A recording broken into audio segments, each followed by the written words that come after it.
Dipersembahkan oleh Bismillahirrahmanirrahim. Assalamualaikum warahmatullahi wabarakatuh.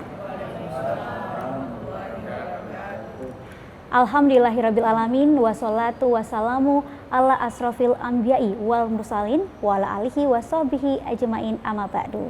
Pemirsa TVmu dimanapun Anda berada, apa kabarnya? Semoga Anda semuanya selalu dalam keadaan sehat walafiat.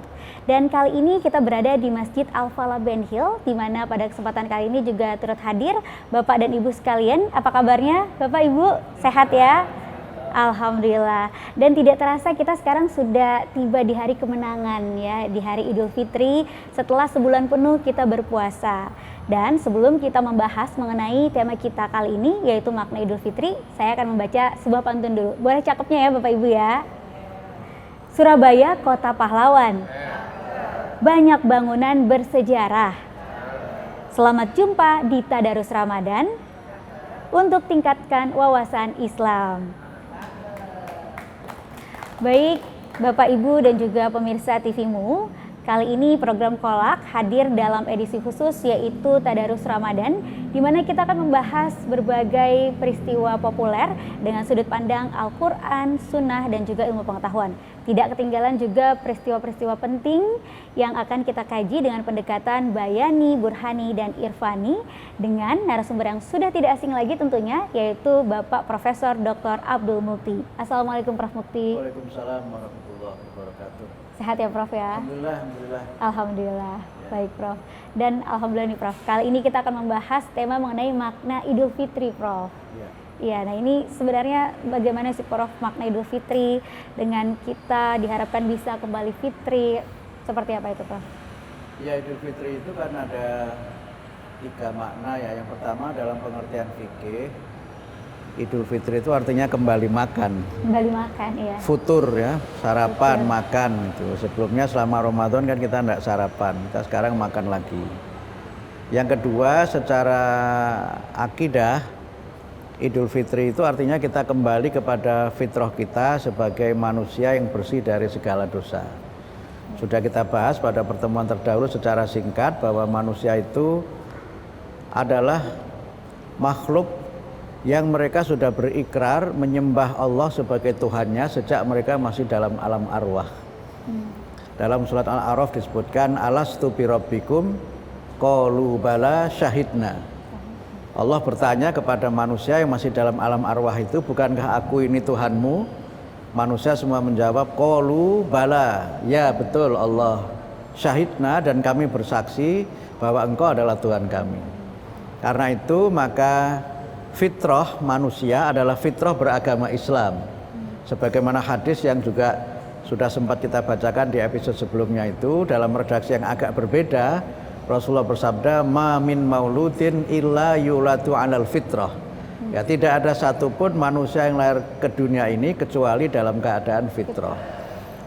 Kemudian kalau kita kaitkan dalam konteks pendidikan, ya, makna tarbiyah, fitrah itu artinya potensi dan tabiat baik yang dimiliki manusia sejak kelahirannya. Jadi fitrah itu dalam bahasa Arab artinya at-tabi'ah as-salimah, kebiasaan yang baik. Sehingga karena itu manusia oleh Allah diberikan potensi, diberikan sifat-sifat alamiah yang menjadikannya punya keunggulan dan perbedaan dengan makhluk yang lainnya. Allah berfirman, walaqad karramna bani Adam wa hamalnahum fil barri wal bahr wa razaqnahum minat thayyibat wa faddalnahum ala katsirin mimman khalaqna tafdila. Itu ada di dalam surah Al-Isra ya, surah Bani Israel ayat yang ke-70. Allah telah memuliakan manusia, walaqad karramna bani Adam wa hamalnahum fil barri wal bahr, dan manusia itu tersebar ya di daratan dan di lautan. Kemudian Allah itu memberikan rizki kepada manusia dimanapun mereka berada, dan memuliakan manusia di atas makhluk Allah yang lainnya dengan kemuliaan yang setinggi-tingginya. Nah, manusia sebagai makhluk Allah yang mulia itu oleh Allah diberikan 2 potensi. Pertama, potensi jasmaniah atau potensi fisik. Dan fisik manusia adalah fisik yang sempurna. Allah berfirman, laqad khalaqnal insana fi ahsani taqwim. Sungguh Allah telah menciptakan manusia dalam fisik yang sempurna. Kemudian yang ketiga adalah fitrah ruhaniyah atau fitrah yang berhubungan dengan masalah-masalah spiritual atau hal-hal yang bersifat spiritual. Yang dalam kaitan ini fitrah ruhaniyah itu ada 4 ya. Yang pertama adalah fitrah diniyah. Fitrah di mana manusia adalah makhluk beragama. Jadi kalau ada manusia yang tidak beragama itu tidak sesuai dengan fitrahnya, dan tidak bahagia orang yang tidak sesuai dengan fitrahnya itu. Yang kedua itu fitrah akliyah. Fitrah yang berkaitan dengan kemampuan intelektual, kemampuan berpikir, kemampuan bernalar ya, memikirkan sesuatu, bertafakur, bertadabbur, bertafakuh, dan aspek-aspek lain yang berkaitan dengan fitrah akliyah atau fitrah intelektual. Yang ketiga adalah fitrah kulubiyah ya, atau kita menyebutnya dengan emotional quotient ya, kecerdasan emosional, yang itu dimiliki manusia karena Allah memberikan kepada manusia itu hati nurani. Hati nurani yang dalam bahasa Al-Quran disebut dengan kolbun, disebut dengan fuadun, dan disebut dengan lubun. Nah, tiga-tiganya itu artinya adalah hati nurani, tapi penekanannya agak berbeda. Kalau kolbun itu adalah hati manusia yang berkaitan dengan sensitivitas atau kepekaan dia. Makanya manusia itu bisa punya empati kepada orang lain, sensitif ya, menangis ketika bersedih gitu kan. Kemudian SMS itu sedih melihat orang sedih gitu, bukan SMS sedih melihat orang sedih, apa senang melihat orang sedih, bukan, tapi ada kepekaan emosional yang membuat manusia itu punya empati dan simpati kepada orang lain. Kemudian yang kedua itu fuadun. Fuad itu artinya hati, yang dengan itu manusia bisa mengingat sesuatu dengan sebaik-baiknya. Nah, karena itu maka orang belajar itu sesungguhnya kalau sudah dia ingat dengan kuat itu kan tertanam dalam hati. Dalam bahasa Arab itu ada ungkapan al ilmu fis sudur wala fis sutur gitu. Ilmu yang hakiki itu adalah yang ada dalam hati, bukan ilmu yang tertulis dalam tulisan. Nah, kalau tulisan itu masih nyontek. Kalau sudah di hati itu tidak usah pakai contekan, sudah di luar kepala, itu namanya al ilmu fis sudur. Karena apa? Ada fuad, ada fuad. Kalau penonton ada yang namanya fuad, itu orang yang ingatannya kuat gitu. Nah, kemudian yang ketiga itu adalah lubun atau albabun jamaknya ya. Itu orang yang punya kejernihan hati. Jadi hatinya jernih. Lubun itu artinya esensi dari sesuatu. Karena hati itu jernih dan baik, maka Nabi bersabda, kalau kamu bimbang mengambil keputusan, ragu akan sesuatu, tanyakan kepada hatimu. Istafti qalbak, tanyakan pada hatimu. Karena itu hati seringkali disebut dengan hati nurani. Hati yang punya cahaya dua, nur aini, cahaya dua, bukan cahaya mata tapi nurain, punya dua cahaya. Sehingga kalau orang itu hatinya jernih, dia bisa melihat sesuatu yang akal mungkin tidak bisa menjelaskannya. Dengan itu semua manusia punya kearifan-kearifan. Nah, yang keempat, manusia itu punya fitrah nufusiyah yang berkaitan dengan nafsu atau dorongan untuk manusia itu bisa melakukan sesuatu melebihi kemampuan fisiknya. Ya, berimajinasi sesuatu. Manusia itu punya nafsul lawamah ya, nafsu untuk ya, ingin menikmati sesuatu. Nafsul amarah ya, bisa punya nafsu yang dia itu bisa marah-marah. Dan juga punya nafsul mutmainnah, nafsu yang mendorong dia untuk senantiasa baik. Kenapa manusia itu punya nafsu amarah? Karena manusia punya ego. Tapi ego itu tidak selalu negatif ya. Ego itu bisa positif. Kalau orang itu punya ego, dia ingin berprestasi, dia ingin unggul dari yang lain. Kalau nggak punya ego, biarin aja lah dia yang menang, gua gini-gini aja juga nggak apa-apa gitu. Tetapi dengan ego itu, kalau nggak dibimbing oleh hati, nggak dibimbing oleh iman, nggak dibimbing oleh ilmu, jadinya egois.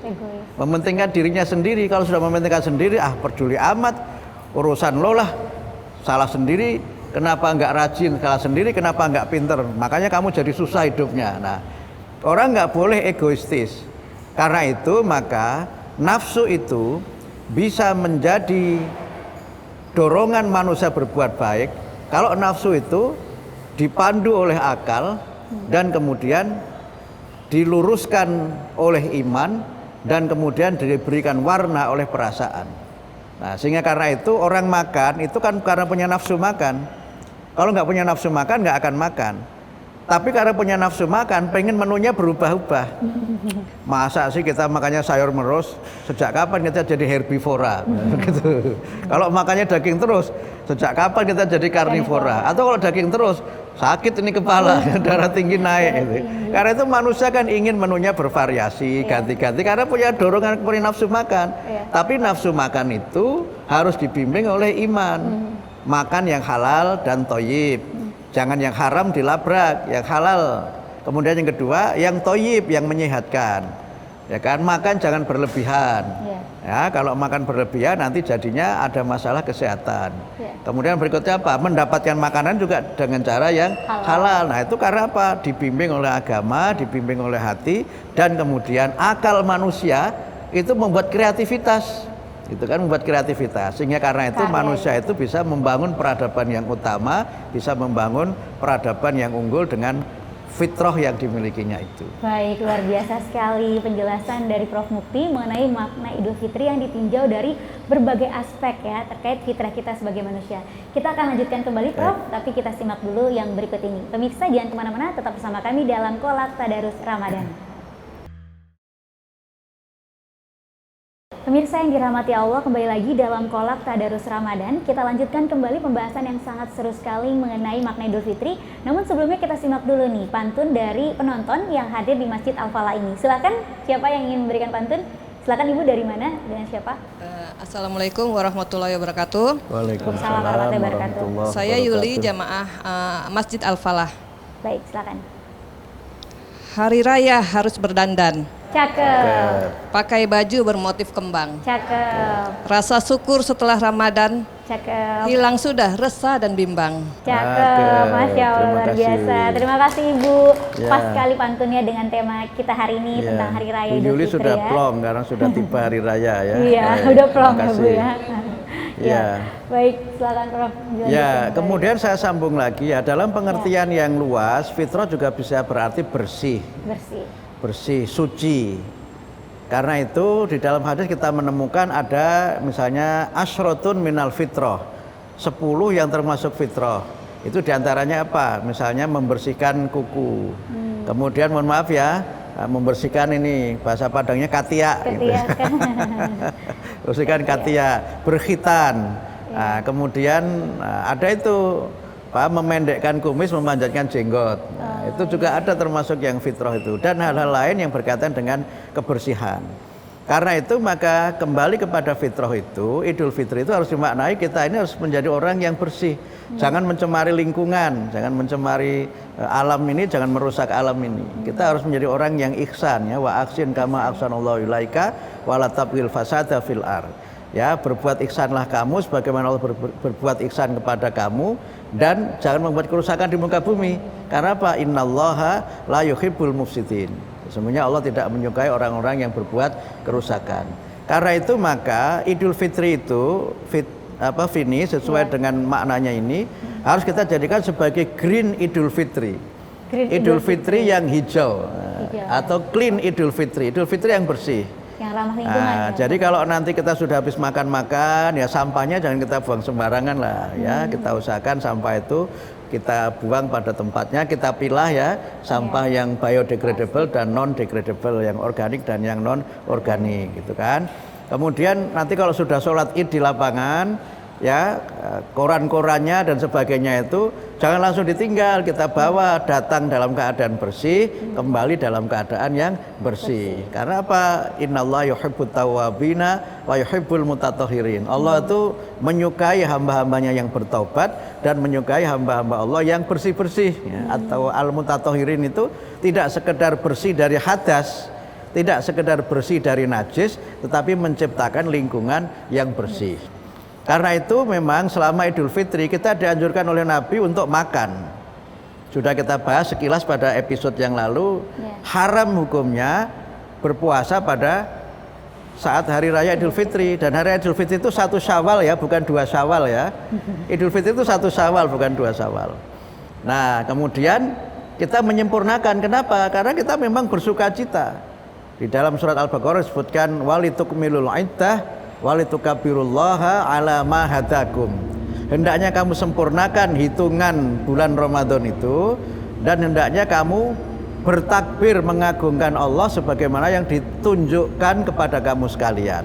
Karena itu tadi Bu Yuli betul, itu sudah sempurna puasa kita, sudah nggak bimbang lagi. Karena itu kita harus bersyukur dengan cara apa? Memperbanyak takbir. Dalam hadis disebutkan zayyinu a'yadakum bitakbiri wa tahmidi wa takdis, ya. Hiasilah hari rayamu itu, rayakan hari rayamu itu dengan takbir, tahmid dan takdis, ya. Subhanallah walhamdulillah wala ilaha illallah wallahu akbar. Atau kalau kita takbiran, Allahu akbar, la ilaha illallah wallahu akbar walillahil hamd. Itu yang disyariatkan.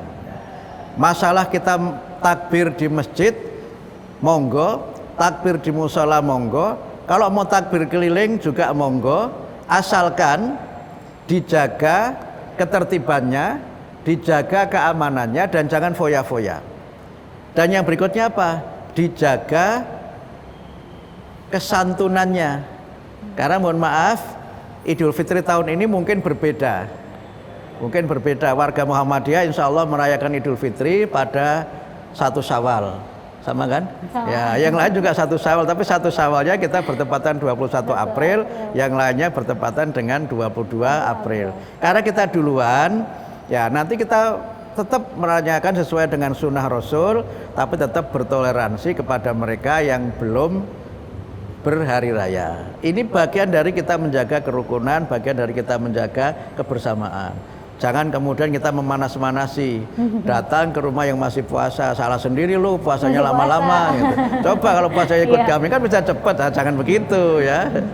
Oleh karena itu maka yang disyariatkan dalam merayakan hari raya itu apa? Pertama, sebelum hari raya kita kumandangkan takbir. Berangkat ke tempat kita sholat kumandangkan takbir. Jangan muter dangdut koplo ya. Kumandangkan takbir situ. Syukur kalau bisa kita lafadzkan langsung. Kalau nggak bisa minimal kaset atau minimal CD itu. Tapi harus kita bangun suasana, kita berangkat ke tempat sholat itu suasana orang yang menang. Nah, kita berangkat. Kalau jauh boleh pakai kendaraan, kalau memang dekat jalan kaki saja itu lebih syiar. Ya, masa dari rumah ke tempat sholat hanya 500 meter pakai nyarter bis kan, ya enggak lah ya, repot lah ya. Jalan kaki aja atau bersepeda gitu kan lebih sehat. 500 meter kan masih oke nih. Jamaah kita ini walaupun senior-senior kelihatannya masih sehat semua ini. Kemudian setelah kita sholat, sunnah Nabi itu kita pulang lewat jalur yang berbeda. Jadi antara jalur yang berangkat dengan jalur pulang ini sebaiknya berbeda. Supaya apa? Supaya syiar. Jadi syiar itu harus dirayakan semuanya. Makanya ketika Idul Fitri itu semua dianjurkan untuk keluar ke lapangan. Yang ibu-ibu yang sedang headphone itu dianjurkan keluar untuk merayakan kegembiraan berhari raya, mendengarkan khutbah Idul Fitri. Bahkan pada hadis Nabi disebutkan budak-budak itu juga boleh keluar pada saat Idul Fitri, merayakan kegembiraan. Gadis-gadis yang dipingit, kalau di sini nggak ada yang dipingit ya, karena sepertinya sudah gadis pada masa lalu ini semuanya nggak ada, sudah selesai ya Pak ya. Tapi semuanya bergembira, semuanya keluar merayakan kegembiraan. Dan karena itu maka Idul Fitri itu artinya kembali makan, kemudian kembali bersih, kembali kita bangun relasi yang baik, dan kemudian harus kita ikuti dengan amal-amal yang baik setelah kita beridul fitri. Baik, luar biasa sekali. Terima kasih Prof. Itu tadi makna Idul Fitri bahwa kita kembali makan, kembali bersih, dan juga ikuti dengan amal-amal baik ya. Juga bertakbir, banyak-banyak bertakbir. Kita masih akan lanjutkan kembali ya, Prof. Mutia dan juga Bapak Ibu, tapi setelah yang berikut ini. Pemirsa, kembali lagi dalam Kolak Tadarus Ramadan. Kita kali ini membahas mengenai makna Idul Fitri. Namun sebelum kita lanjutkan, kita dengarkan dulu nih. Ada pertanyaan dari Bapak dan Ibu yang ada di sini. Silakan, Bapak. Assalamualaikum warahmatullahi wabarakatuh.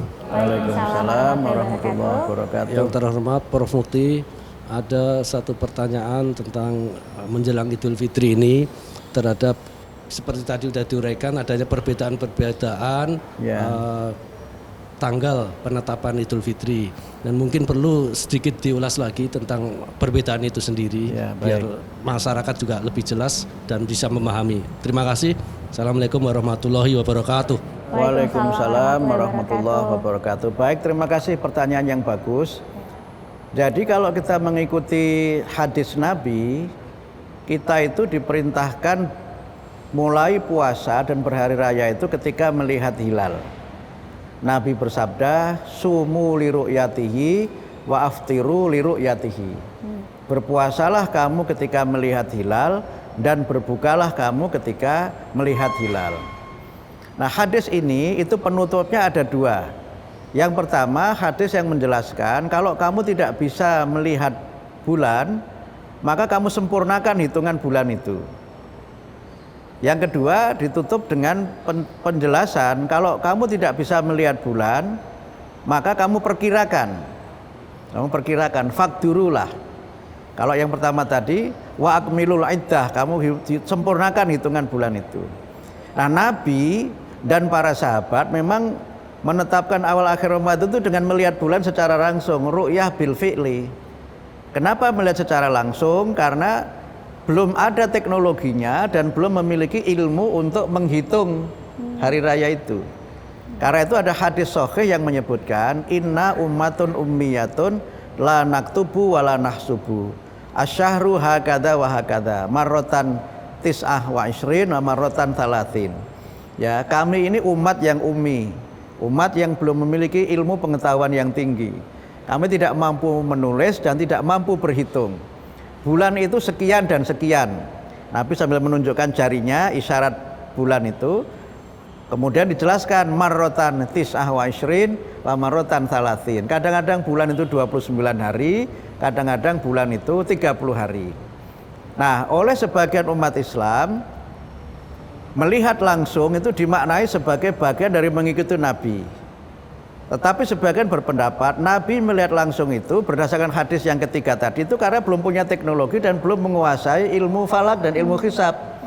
Sedangkan Quran itu memerintahkan kita untuk menghitung waktu dengan perhitungan hisab. Di dalam surat Yunus disebutkan waladzi ja'ala syamsa diya'a wal qamara nura wa qaddarahu manazila li ta'lamu adadas sinina wal hisab. Dialah Allah yang menjadikan matahari itu bersinar dan bulan bercahaya, dan Allah menetapkan orbit dari matahari dan bulan itu supaya apa? Li ta'lamu adadas sinina wal hisab. Supaya kamu mengerti ya hitungan tahun dan perhitungan waktu. Karena itu menggunakan hisab itu dasarnya Al-Qur'an. Bahkan pada ayat yang disebutkan asyamsu wal qamaru bi husban. Matahari dan bulan itu beredar dengan perhitungan. Jadi menggunakan ilmu hisab itu justru berdasarkan Al-Qur'an.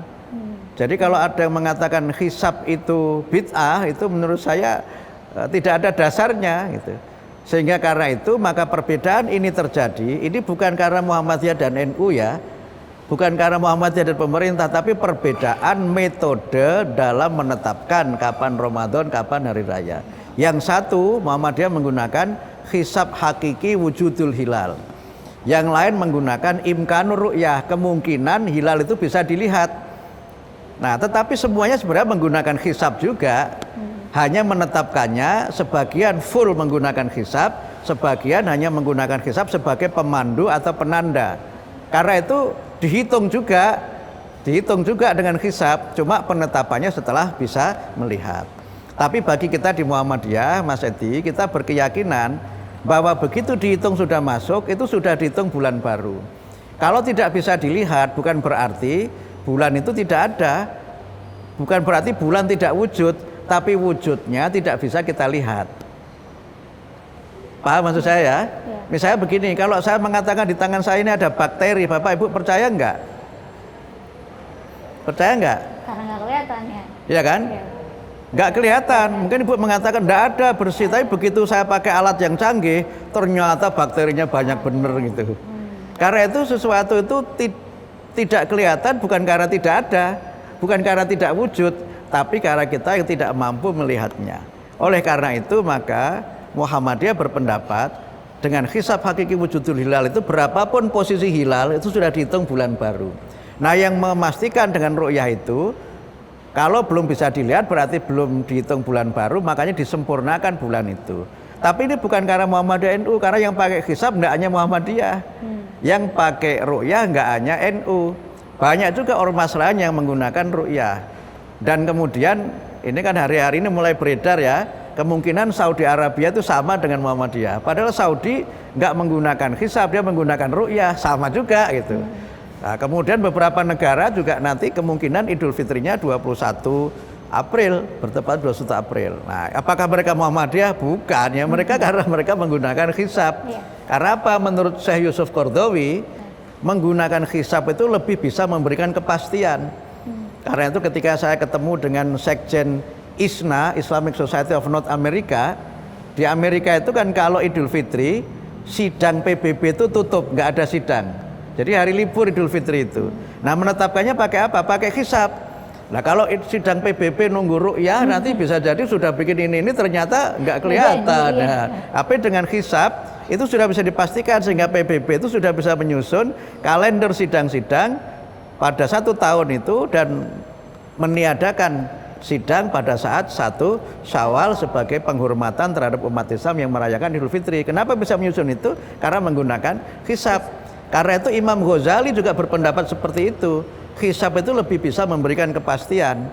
Nah, tetapi sekali lagi ini soal keyakinan, soal pilihan masing-masing. Silahkan yang menggunakan ru'yah monggo, yang menggunakan hisab monggo. Yang penting saling menghormati, rukun ya. Jangan berhari raya dengan saling bermusuh-musuhan, marah-marahan, tapi semuanya bersukacita. Dan inilah bagian dari kedewasaan dalam kita beragama. Karena itu Vini menutup acara ini, begitu kita selesai melaksanakan sholat, itu Nabi memberikan tuntunan, di banyak kitab fikih disebutkan, kita saling mengucapkan taqabbalallahu minna wa minkum. Itulah ucapan yang ada dasarnya dalam hadis Nabi. Ada memang kalau di banyak negara itu mengucapkannya apa? Aidun mubarak.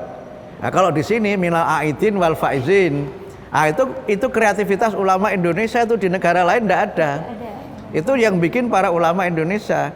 Nah, tetapi walaupun tidak ada contohnya dari Nabi, isinya baik.